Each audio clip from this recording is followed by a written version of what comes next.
And in this episode, why pentest should be done. Show me how you could hack me. USB stick injection. We want to find the genuine interest why they do this. So for real attacks, we usually use... It's insane. And this is something which we can't stop. It's not highly recommended, it's a rule. Wait, I need to install. Yeah, but do not postpone it forever. At a certain point, we crack them, we find very nice vulnerabilities. Join us to the penetration testing team. What tools hackers use? Once they find it, they try to sell it to you. However, you're going to be broke. It's better to tell us rather than to keep silently, because this could lead to the bigger hack.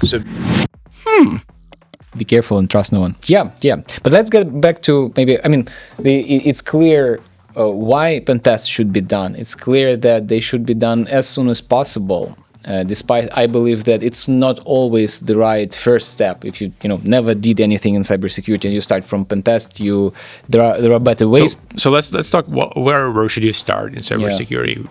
If not pentesting, like what should you do first? Well, listen, pentesting, it's a complex assessment. It has some stages which could be automated, like vulnerability scanning. And sometimes people mix these two terms because vulnerability scanning is purely a technical type of simplified assessment when you have an automated technology which is called vulnerability scanner, and you ask this technology to scan particular IPs or apps to demonstrate you the known vulnerabilities, because there are known vulnerabilities and zero-day vulnerabilities, if we simplify this as well. Zero-day vulnerabilities are vulnerabilities that were not yet discovered by the companies, and then basically they don't know yet that the vulnerability exists, and as a result the hacker can exploit them to get into their systems. And then when the companies start to know about the vulnerabilities, and you have like this first, second, third, fifth day vulnerability, which means it was known by the company for 5 days and maybe they already fixed it. Yeah, and if you make a simple determination, it's a new vulnerability which doesn't have patch yet,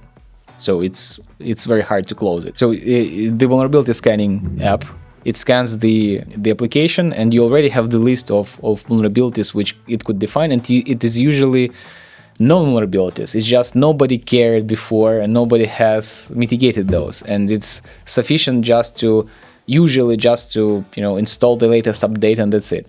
Sometimes you need to redesign a little bit your topology of your network, or sometimes you need to get rid of some very old nasty servers, some very old web hosting technology, let's say. You always should. You shouldn't be keeping them. What the reason? Sure, if it's not supported anymore, it means that nobody releases new patches to close newly emerging vulnerabilities. And by the way, each day worldwide we have something around 30 new vulnerabilities discovered. So 30 new 0 days, which in some time become not 0 day anymore because there is a patch for them, but definitely not everybody closed them immediately, right? Whenever the first patch arises. So it's a patch management, and in general, it is called vulnerability management as a process. And usually small companies doesn't have that, but already require, okay, give me a pen test, provide me a pen test. But it doesn't make sense because pen test is more expensive, and it will bring you the same understanding of your vulnerabilities, because it's the first thing we will detect. So first, make a housekeeping a little bit of your homework. But now prepare for that. Now we're getting to the question, like, who should be responsible for security in your company, right? So if you're a mid-size company and you have general roles like CEO, COO, CMO, maybe CIO.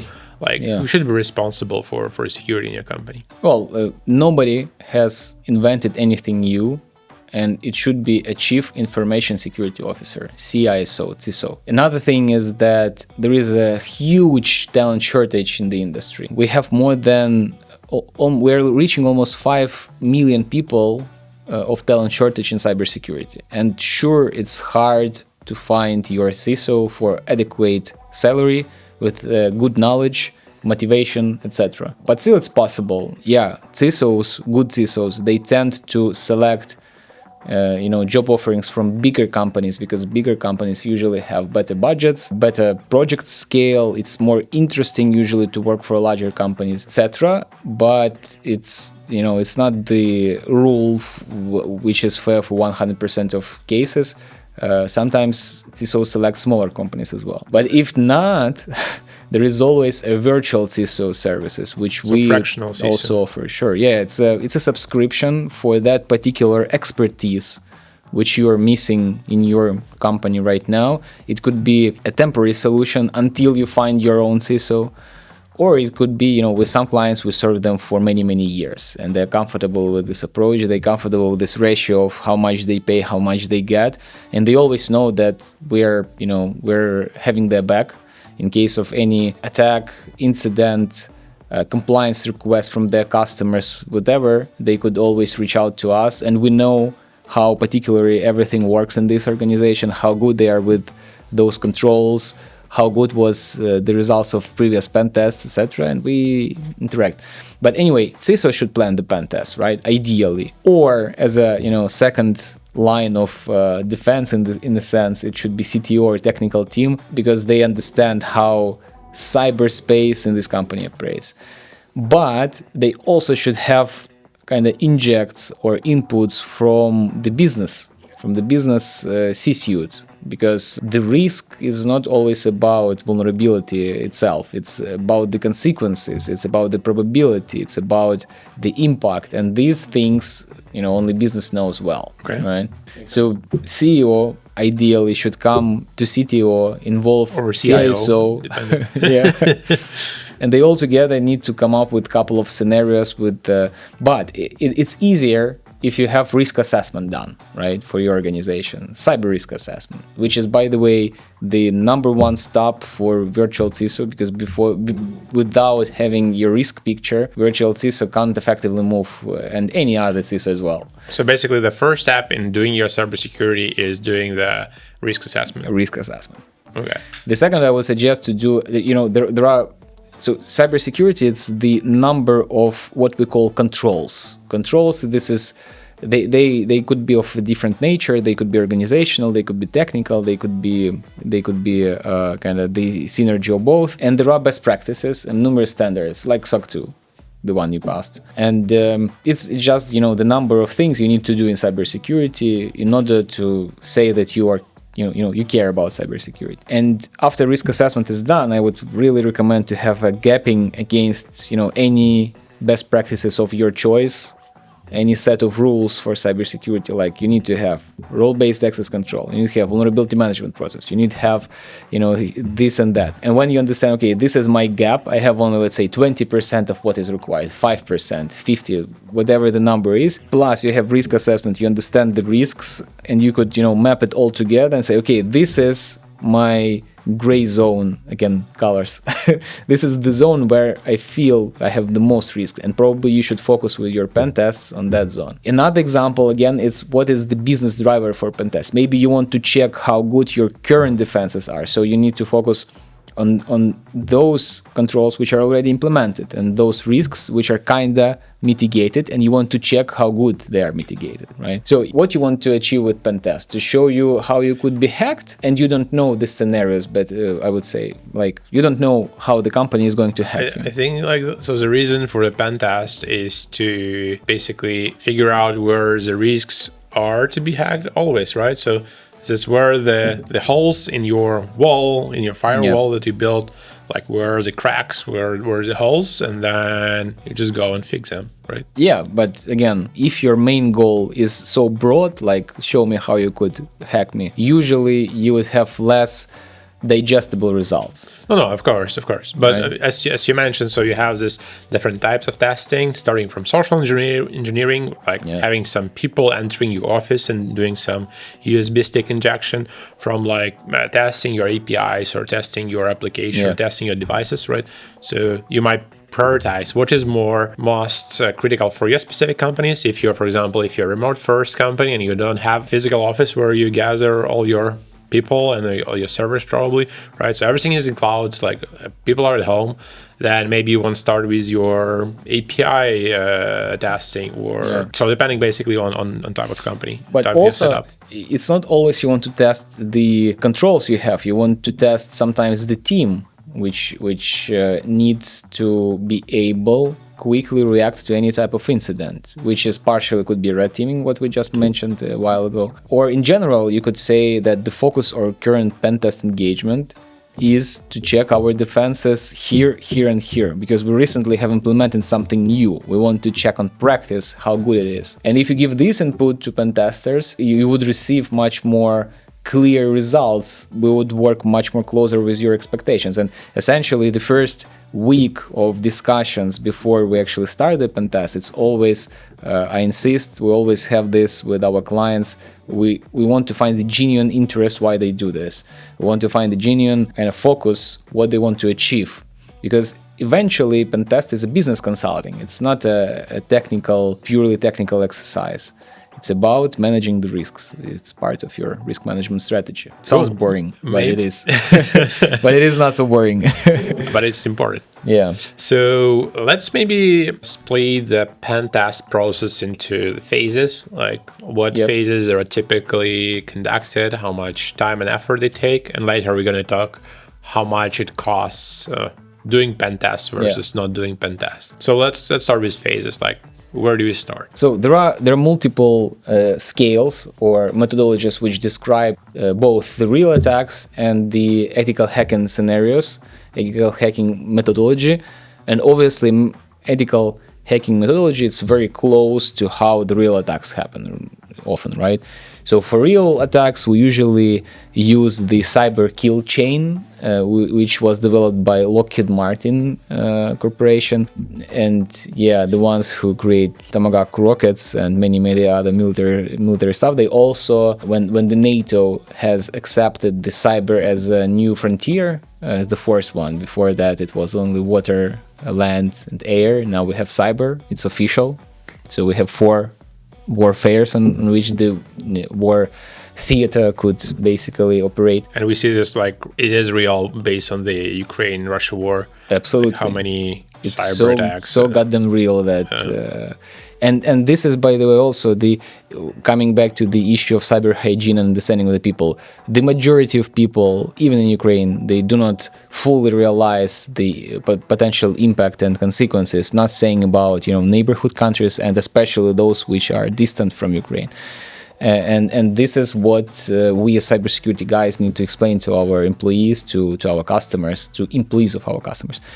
But getting back to the phases, cyber kill chain, essentially it was just a kill chain. It was methodology which describes any, special operation, I would say. And then they had this word cyber, they changed it a little bit, but essentially, if we a little bit simplify it for the audience, there are 4, I would say, key main steps. The first one is the reconnaissance. You study your victim, you study the context of the operation, you study, you understand what is on the table, how, and then you think how you could use it, right? So collect the information, everything you can get, and and plan. So you're planning basically, and this is one of the most important stages during the pen test as well as during attack. And this is something which we can't stop, right? Because it is done without touching our infrastructure. In a way we can, right? Because in this recon stage, a lot of stuff being collected through Google, like through open source, is doing all seen open source intelligence.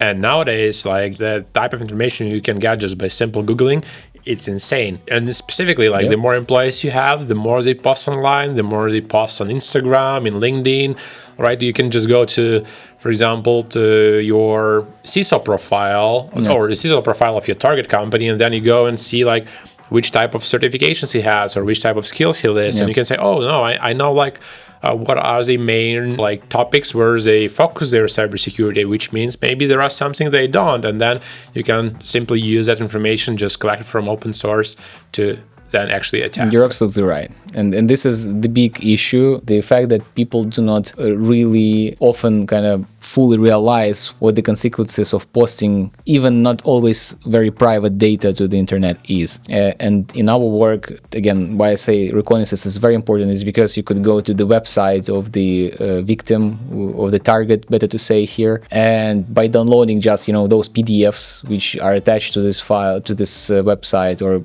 if it's a bank, it could be, for instance, the financial reports for last time, or if it's a big corporation. And still, usually, you could get into the metadata of these files and see the real name of the author, the real email of the author, sometimes even the phone number, depending on what machine he was or she was using when she was creating this particular piece of document. So yeah, this is all reconnaissance, and often by the end of this stage, which sometimes could take some time, by using Google, by using Shodan, by using some other open web available tools which just host some information. Tell us a little bit more about Shodan. So it's a Google-ish type of instrument which hosts, which keeps the data about all the devices which are published to the web, and it keeps the information about the current operating system, whether it's updated or not, whether it has known vulnerabilities. So you don't even need to scan it. You just could go to Shodan, to Google for particular IP sets, IP ranges, and understand that, okay, they use Cisco devices, they are old, they have known vulnerabilities, and this becomes the part of your reconnaissance report. But by the way, one of the simplest thing you can do to protect yourself is always update your software, right? So to update your Windows operation system, your macOS, your Android, or your iOS to the latest version. If earlier we had different type of updates, like security updates and not security updates, now when you receive a notification from Windows, macOS, or whatever operating system you use, the notification about new update, 99.9 in period %, it would have some security patches. So it is highly recommended to do it the same day, the same hour if it's possible. It's not highly recommended, it's a rule. No, you should do that. I'm not saying that you should stop the meeting which you have for the podcast recording. Wait, I need to install. But do not postpone it forever. The sooner you do it, the better it is, because sometimes really nasty vulnerabilities appear, the ones which even do not require your interaction to be used to compromise you. So, like, remember there was this iOS vulnerability where you can send the invisible message to iOS device and then get inside it and then get control over it. It's insane. But take the one from the recent, the Log4j, I think it was the late 2022, Log4j opportunity, sorry, Log4j vulnerability. It was opportunity for some. For some it was. So each web hosting platform, or nearly each, which is based on Linux Apache, which is all the servers, right? Yeah, it has had a vulnerability for numerous years, basically, which nobody knew about, which allowed to have a remote access to this web server without any specific, and complicated action. So we could just wonder for how long some group of hackers knew about this and leveraged that until it became collecting information, and they can strike in the future, right? So and some of the vulnerabilities, they are intentionally created, like I think I told you that story. The Russian group of hackers, the open source library for Ubuntu and other distributions of Linuxes, which basically does the zipping stuff, the archiving stuff, but for 2 years, they were adding themselves to communities to get, more trusted relations with the people there. So basically, they started to contribute the code with embedded vulnerabilities, intentional ones. But the interesting part there was basically there was this open source library, so the piece of code that the community is developing, right? That other developers can take and leverage and incorporate in their development. And then so this like open source contributors, they review each other. If you contribute, then other people from the communities, they review the code, and only if it's okay, they're going to add it, accept it, and it will be added to the library. So the interesting part was this hackers, they were adding very small bits of code. So basically, they had a code which would execute this attack, but they just split that code into very tiny pieces, and then every piece was added to good commits. Were doing some improvements to the existing code, and then this tiny piece of code was somehow added, which had no specific meaning in that big piece of code that they were contributing. But then after they committed all these commits over 2 years, at the end, this small bits of code started to work together and then doing this attack, right? And the funny part is that it was accidentally detected just because some of the standard function was, it was taking a little bit too long, not significantly to process, and one programmer has detected like it looks a little bit suspicious. So during this, one of the reviews, one of the open source contributors was reviewing the code of those hacker who already penetrated, was part of the community, right? And then it was strange that the performance was a bit sluggish. But it's always a chance that there are other vulnerabilities like that already embedded and nobody has detected those. True. But anyway, Shodan would show you Log4j or other known vulnerabilities, so you don't need even to scan that. You would, well, technically you would need to scan it anyway to confirm, but the first kind of information about this you could get just by using some online services. Plus, there are many other tools which hackers use, not only Google Shodan, some active scanning tools as well. By the way, free of charge. They're available with Kali Linux. This is the distribution specially designed for hackers, for white hat hackers, but it depends on who is using it. Depending on your hat. Yeah, exactly. On your hat color, particular. Yeah. So the Reconnaissance, you have in the end of the stage the full profile of the company, the key people who would you prefer to target, like those who publish everything to Facebook, Instagram, or whatever. You could see their lifestyle, what they prefer, that they have a cat or two cats, and Bengal cats. Yeah, or many cats.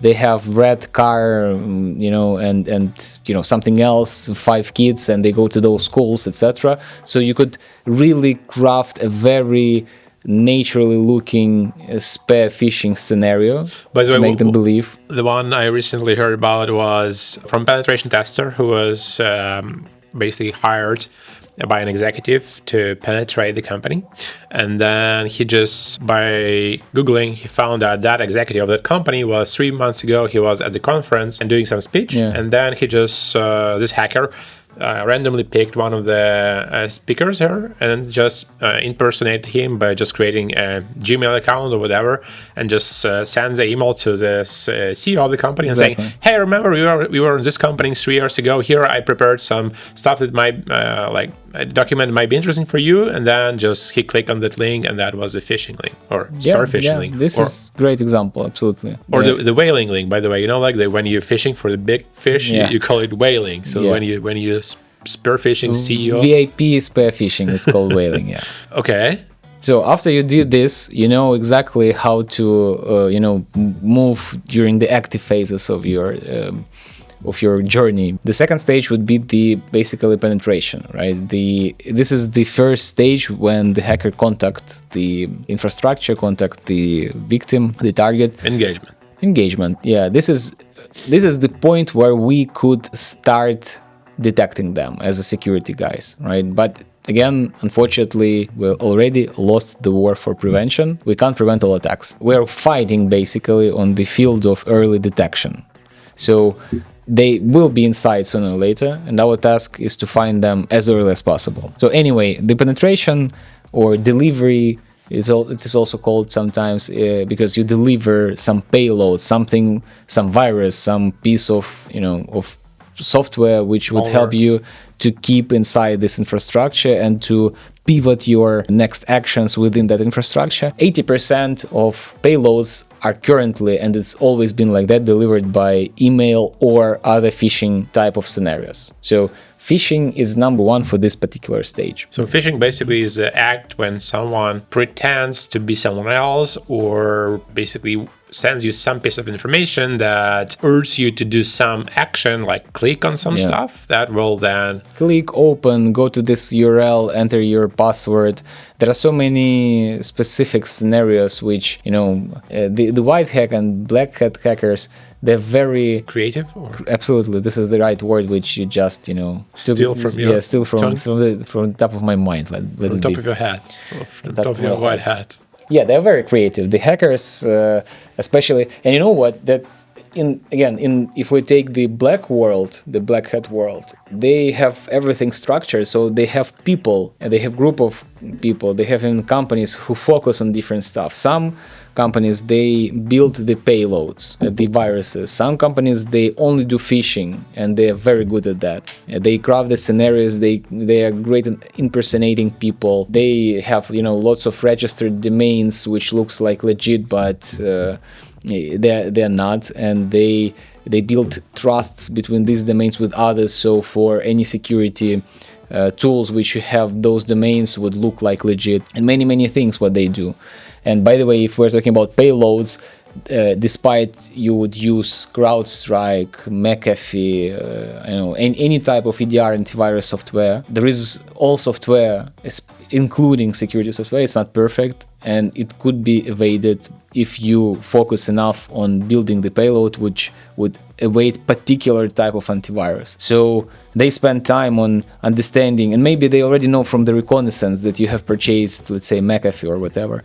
So by the time they are delivering, they already know you have McAfee, and they already have developed a payload which would avoid your McAfee. And it's only the matter of convincing the person to run this by either clicking, following the link, entering password, providing some information, some sensitive information which we weren't able to grab during the Reconnaissance phase. And we enrich this profile so we could elaborate further. So anyway, we penetrate, and let's assume we have something inside the infrastructure now. Then the next stage, it is called differently across different methodologies, but let's name it just discovering or taking over the infrastructure. Let it be this. So our goal is to, how we name it, to take over the heights in the infrastructure. And by heights, we usually mean, let's say, database server, because if you have a database server, it's probably is accessible for many subnets, and if you are placed there, you could get into other corners of your infrastructure. You listen to the traffic, you just learn what it is stored on local PCs and machines where you are in, and still sometimes users, they have this file which is called passwords.txt on the desktop, and you just or secrets or something like that. So use the password managers, always use password managers. So we are taking over the infrastructure as good hackers, and bad hackers do the same. And by the way, here it is a little bit different, because if the bad hackers, they don't care about the future of your infrastructure, they could harm it. Their main goal is to remain unnoticed, while white hackers, they have code of conduct, and they do it much more, let's say, safer and maybe less effective in a sense, because it's always, if you want to go safer road, it would be less effective than if you go with the risky road. And then bad guys, what they do, what we call it, they place the sleeper agents. So sooner or later, either we would find them proactively, either they would compromise themselves and we would know about them by the end of the attack. They don't want to go through all the stages again in a year or like in a couple of months. So they build the backdoors, they keep it somewhere in infrastructure. Usually these are absolutely other corners of infrastructure, not the ones which take place for the main part of attack. And they place these sleeper agents, and then the final stage is the culmination, this is the way we call it, or achieving your targets or achieving goals, or you got the point. Winning, yeah. So they basically, if their goal was to make a destruction, like to encrypt ransomware infrastructure and ask you for a ransom, they would do that. If their goal was to exfiltrate data, they will do that. If their goal was to turn off some pieces of your infrastructure, let's say you're a factory and they got into your OT environment, the one which operates the production lines in your real factory, right? Like, remember they would stop it. That 2017 attack again on Ukraine, that the U.S. Intelligence defined it was again Russian attack back then as surprise. Yeah, when they froze the whole country for several days by basically getting to all of the banks and major enterprises and just like freezing them. And the black energy one, I mean, actually this was the first time in history when a cyber attack resulted in a real blackout of the whole region in a country. It was not for a long time, it was for an hour or so, because Ukrainians, they quickly transferred to the manual operating mode, and manually they just, like driving manual. Disabled the attackers' possibility to manage the infrastructure. But so depending on the goals, because the goals are always different, and depending on one competitor could, let's say, order real attack against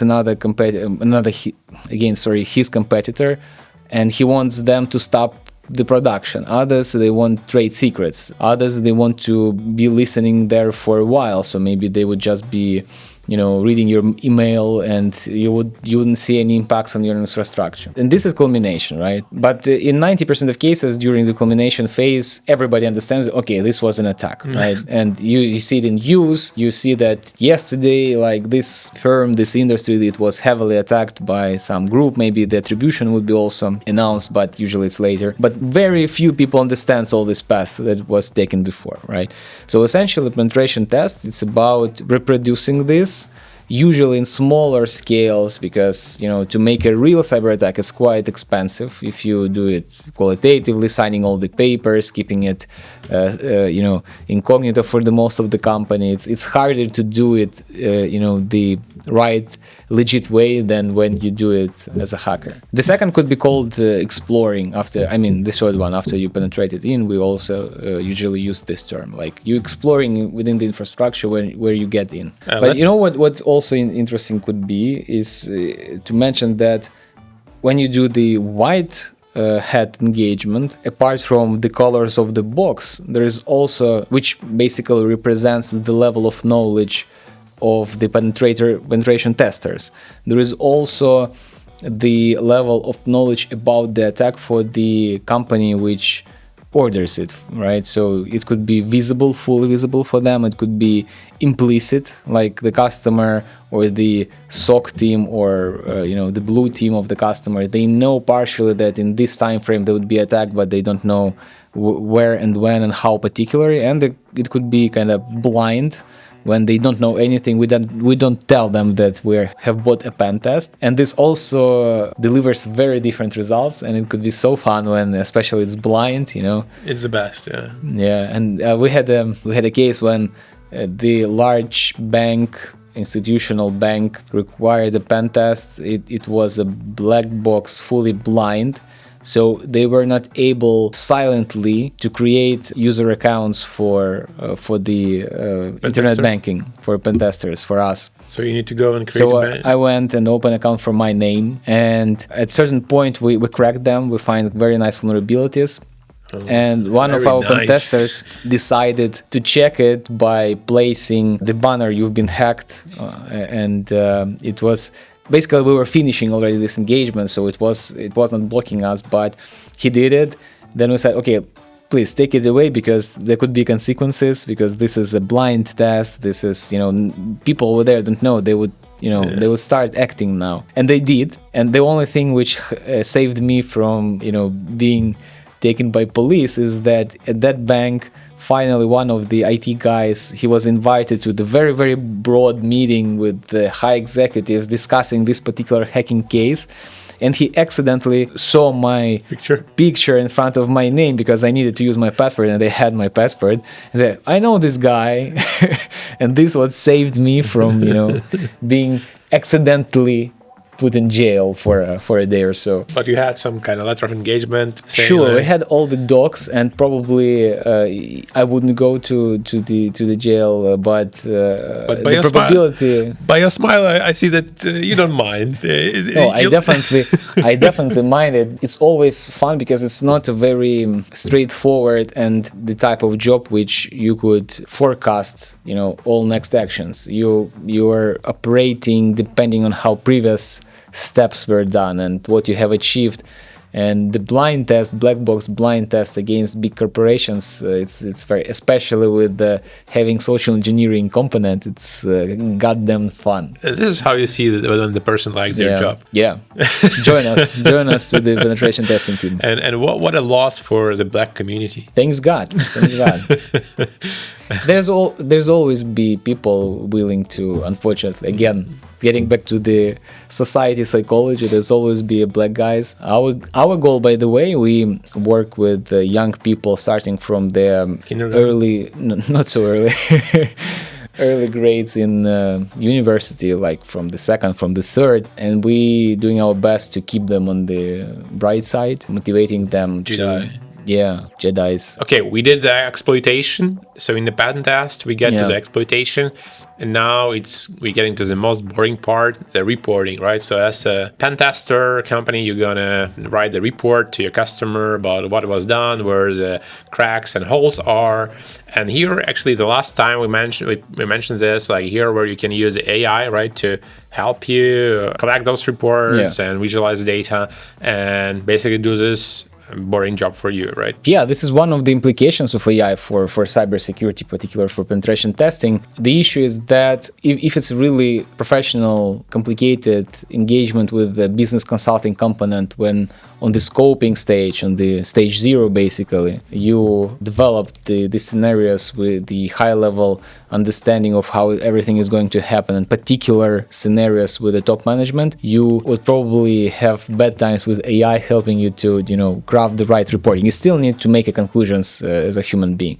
But sure, you could use tools to make it look fine, to enrich it with some extra data, etc. And by the way, during the scoping stage, if you did it right in a good manner, then you would be having nice times crafting the final report and recommendations. Because if you didn't do this homework before, you could just say, okay, you have these vulnerabilities and these are the technical recommendations, update here, transfer here, and etc. You wouldn't be able to deliver a qualitative business advices to the top management. So yeah, reporting is very important, because without that, the customer doesn't fully understand what was done, why it is important, and how to avoid these issues. This is basically your roadmap for next steps, how you should fix your security to be protected. Right. Cool. And let's briefly touch on the hacker tools, like what tools hacker use. And we already mentioned that there is, for example, special operating systems,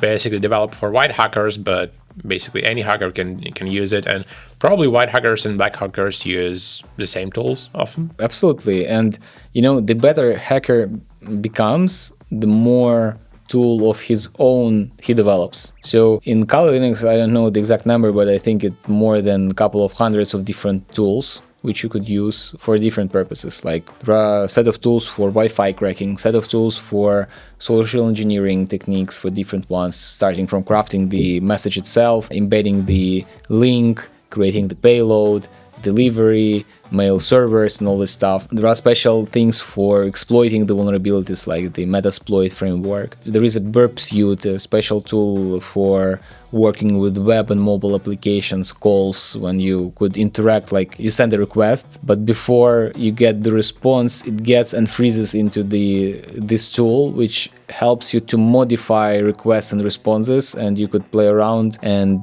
basically hack the web application. So there are hundreds of tools, and again, there are different hackers who have different specializations. Some focus on mobile apps, and some even focus on particular operating systems of mobile apps. Like there are iOS pen testers and there are Android pen testers. Sure, in most cases they know both of the platforms, but there are still hackers, good hackers, white hat hackers that focus on only one operating system. And obviously they use different set of tools for that.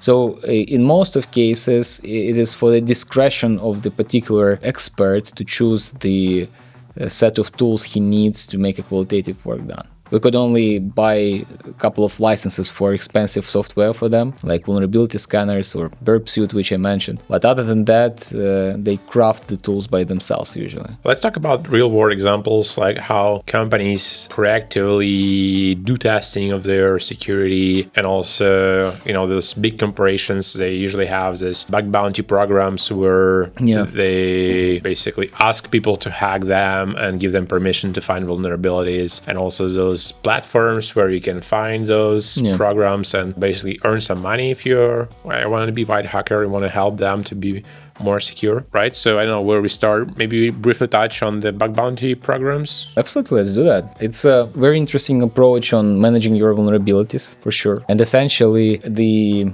specifics around the bug bounty programs is that you don't pay upfront. So you pay only for those vulnerabilities which were discovered. So essentially it looks like a group of hackers within a certain community. It's looking constantly for some new vulnerabilities, particularly in your infrastructure and other infrastructures, and then once they find it, they try to sell it to you, saying that, guys, we found a vulnerability.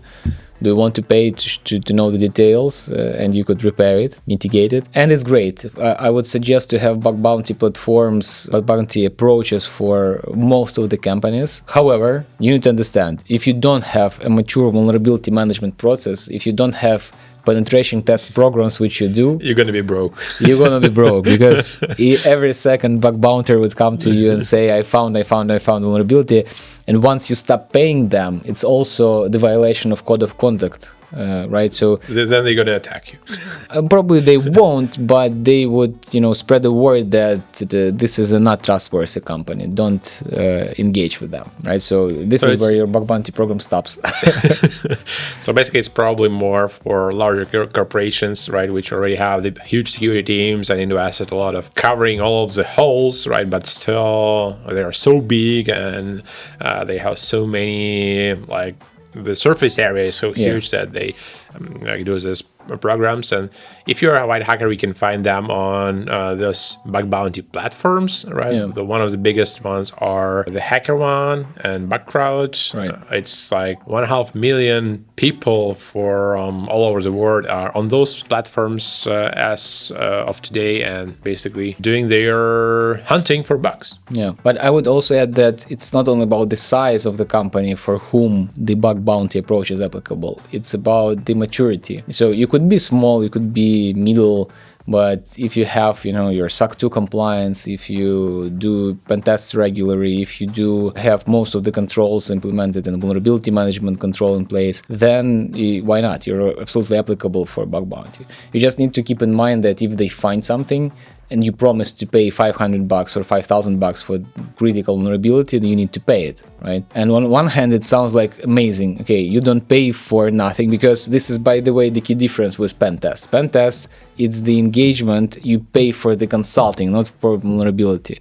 So you could get a blank report in the end. Like, we didn't find any, we were not able to find anything. In reality, it's not a blank, because you still would, describe your actions, what you were trying to do, what were the attempts, and why they failed. So this is a very valuable information in a sense. You understand that the guys tried to violate our controls, but controls worked because of 1, 2, 3, right? Or ABC. But on the other hand, you could kind of finish the pen test with 0 new vulnerabilities found. And you pay for that, right? While with bug bounty programs, you don't pay for that, but you don't influence the motivation of the bug bounters. You don't know how effective they are, how effectively they try to find vulnerabilities. So again, it works well when you already have vulnerability management, penetration test program, and you want to add extra layer to improve the speed with which you detect new vulnerabilities, to improve overall vulnerability management approaches you have, then it's great. And by the way, you mentioned it depends on the motivation and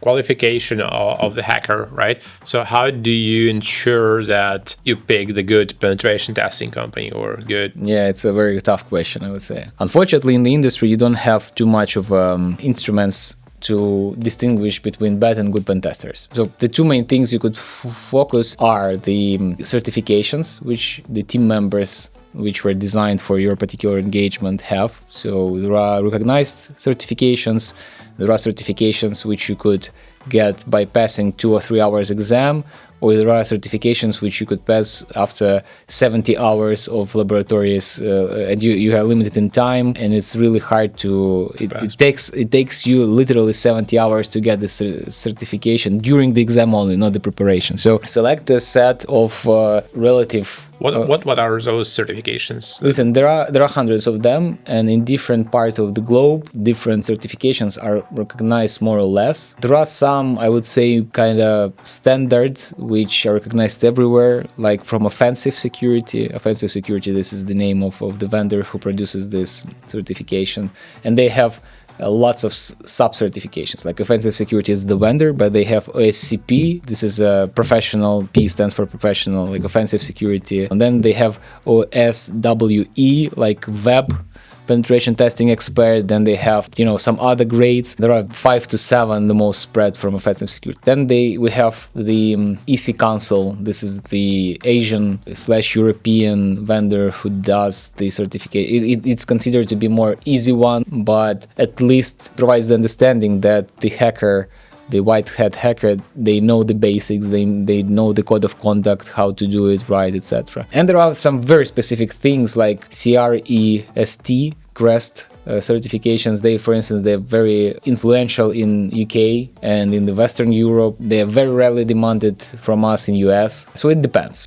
There are certifications, you just ask for those certificates which the team proposed to you has, and search for Google for them, understand how good they are recognized. And second big group of qualifications, I would say, is the previous experience. If the penetration testing company could explain what they did, where they did, if they could show some testimonials, some reference letters, or they are open to provide you some phone numbers or emails of previous clients. General feedback from case studies. Yeah, because essentially I could get the simplest certificate for, let's say, a week of my time to become a pen tester, and that's it. I'm a pen tester, sure. Right? And you as a business owner or even as a CTO, your main focus is the development, the DevOps operations and all this stuff.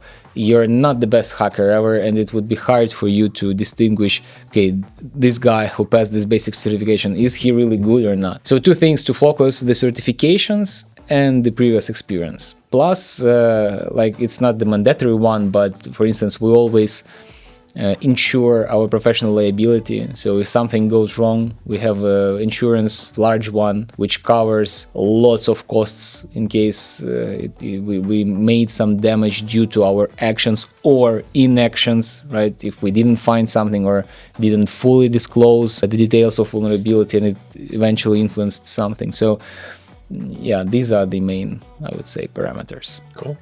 And finishing on the real world examples, like you already touched the story about the white Jeep that you... It's your favorite, I see. Yeah, it's my favorite, where you brought it to... I like cars, right?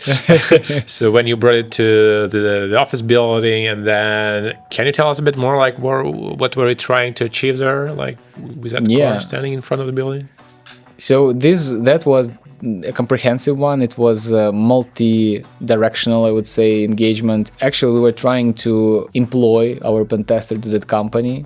Simultaneously, we wanted to check how good are the Wi-Fi defenses. So in that particular Jeep, we've had a large antenna focused on the Wi-Fi hotspots of the customer. And these were 2 main reasons. Like, we delivered the pen tester to get employed, and his task was to put the flash drive into the computer, because the scenario was he forgot his resume and he wanted them to print it out. And the issue is that we did a good reconnaissance, but we didn't know that this particular office manager, she had MacBook laptop, not Windows, because everybody have had Windows. So, and we had the payload with for Windows, so Pentester understood that it wouldn't work, so he didn't in the end push that scenario.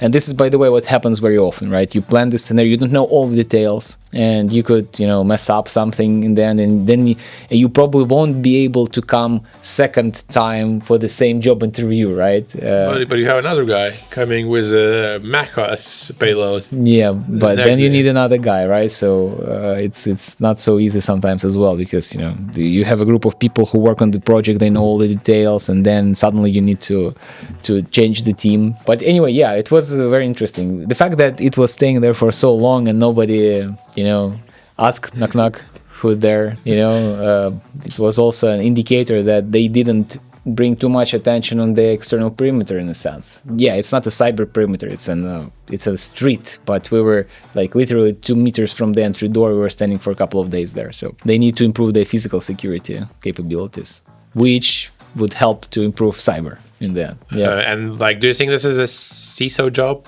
to take care of all the white Jeeps standing in front of the office, or who should be taking care of that? I would say that the risk assessment and management of the risks is the CISO's job. If you have an office on the first floor and you have such situations, it's maybe not fully, but partially the responsibility of CISO. But also when we're talking about like educating your people, like do you think also it was a responsibility for employees to say like, this is suspicious, I need to report this, or I need to.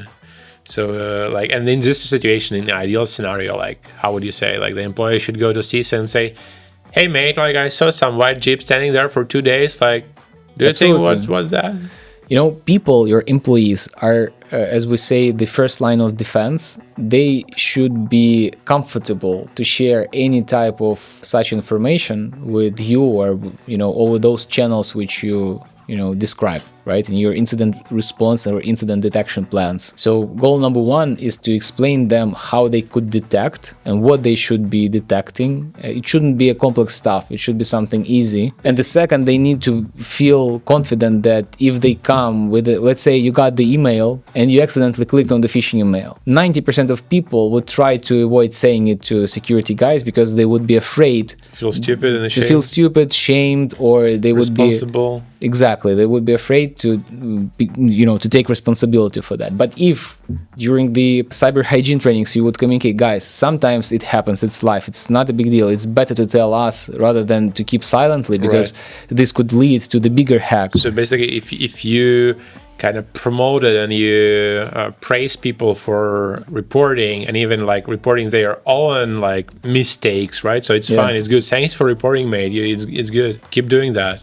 Like, so maybe you should have some kind of Slack channel or whatever where you can share all those suspicious stuff. Or do you have any like recommendations about having like channels dedicated for this? It depends on the company culture and the way they usually communicate. There shouldn't be too much of a difference from their flooding chat about how they prepare some type of celebration with security chat in terms of usability and comfortable use, So if you use Slack, it's ideal to create a Slack channel where everybody could post and report something, or where you could announce. It's not always a good idea to post into the general chat all the details of any incident, so you should have some kind of contact where everybody could turn to and privately send something, right, which they think is important.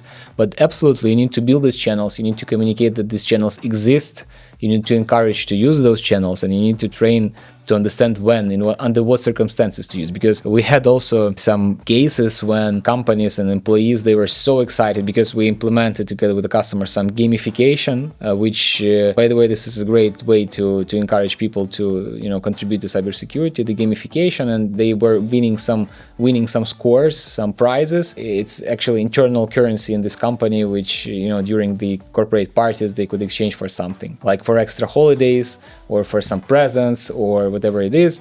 So they were all earning, and they started to report every single email which slightly looked like phishing, but after a little bit more digest around this, you would understand that this is not a phishing. But they were keep reporting to earn this. So it's a balance. But you need to have channels, and you need to explain how to use them and how to detect the things you want them to detect. Right, and this is a good point also, that just if you have the public channel where everyone just publicly sends all the potential threats, it might be dangerous as well if you have some infiltration already in your company. Then like your employee who went and was trying to being hired, right, and then he would have the access to the security channel and have all this information right away. So it's good balance of having like some public chat where you can send probably the photo of the white Jeep standing in front, but like sending details about some suspicious link that you did and what you did, that probably should be private communication with your CISOs, with whoever is responsible for security in your company. Okay, thanks for being with us today.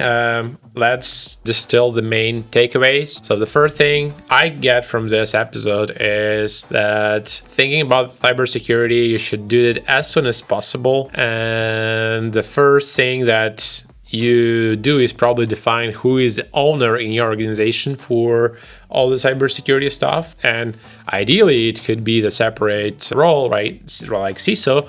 But if you're still growing and you don't have a dedicated person, your options are either you can assign your CIO or your CTO or whoever you think on your team is responsible as a part-time CISO, or you can hire a fractional CISO from the cybersecurity service providers, right? Who already have a lot of experience working part-time with multiple companies, and they are up to date with all of the security risks that are relevant at the moment. And at some point, then maybe you can hire a dedicated CISO for a full time, where you feel you are large enough that you can have a dedicated person on your team. And then when you have the person responsible, that probably the first thing they would do the risk assessment, right? They would understand your business, or maybe they already understand, and then define where the most risk areas are.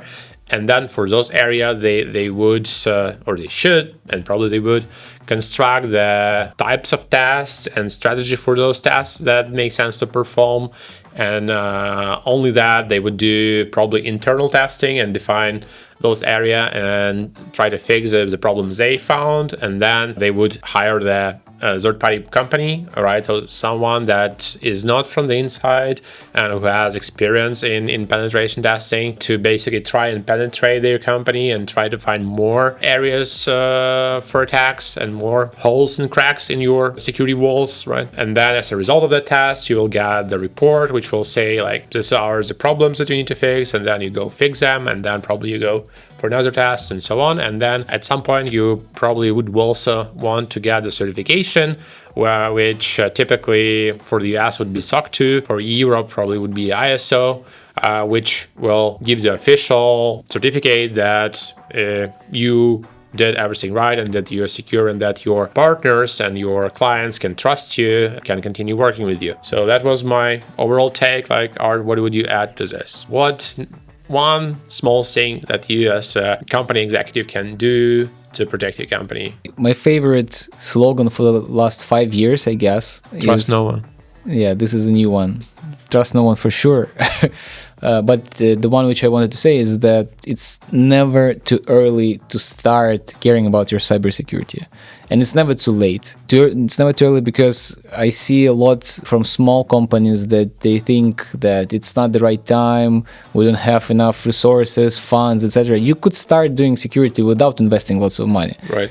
Make a risk assessment by your own, or you could hire a guy for a couple of hours, to assist you with just outlining what you're dealing with actually in terms of cybersecurity risks, and plan your first type of assessment after you do the basic homework. This would, demonstrate to your peers, to everybody that you care, that would demonstrate to you, the real vectors which work in your environment. So just do not, postpone it forever. And by the way, we touched earlier about the price. So what typical cybersecurity budgets let's try to give some range for our audience for small, medium enterprises. Like, what is the minimum amount of money you can invest? Like we say $0, but usually it would be some time of your employees, or maybe some consulting, right? So let's say some minimal amount of money into like typical amount of money, or to some like extreme amount of money that you see that small and medium enterprises invest in cybersecurity. Can you give us some ranges? Absolutely. I saw very different numbers, and it's important to understand that there is a term which we call risk appetite. So depending on the particular level of risk appetite in a particular company determines the readiness of this company to invest certain amounts of money into and resources into cybersecurity. There are many different statistics out there. It's not perfect. It's not ideal. There is no one size fits all when it comes to these questions.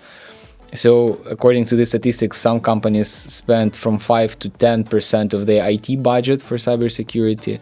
And other statistics say that it should be up to 10% from the revenue, which is tremendously big. And sometimes it's like a 50% of IT budget, or 40%, like also not 5 and not 10. Mm-hmm. But when it comes to penetration test engagement, the interesting thing is that if you hire a guy for 1 day to try to hack you, you could also call this penetration testing, right? And you can also benefit from it. You could benefit from it, but it's still not sufficient, I would say. You should consider at least a weekly engagement or something like that. So it usually ranges from $2,000 to $3,000 for small companies, for a small number of scenarios, for small scope, and it could end up with hundreds of thousands of dollars, even for SMEs like with 100 people, right? So we saw and we participated in projects when relatively small business, like 150 people, I guess, they paid more than $50,000 for a very comprehensive, deep type of assessment. It included a little bit more than just penetration testing, but still, this is the level they paid for having this done. So basically, we can save anywhere from a few $1,000s to a couple of tens of $1,000s.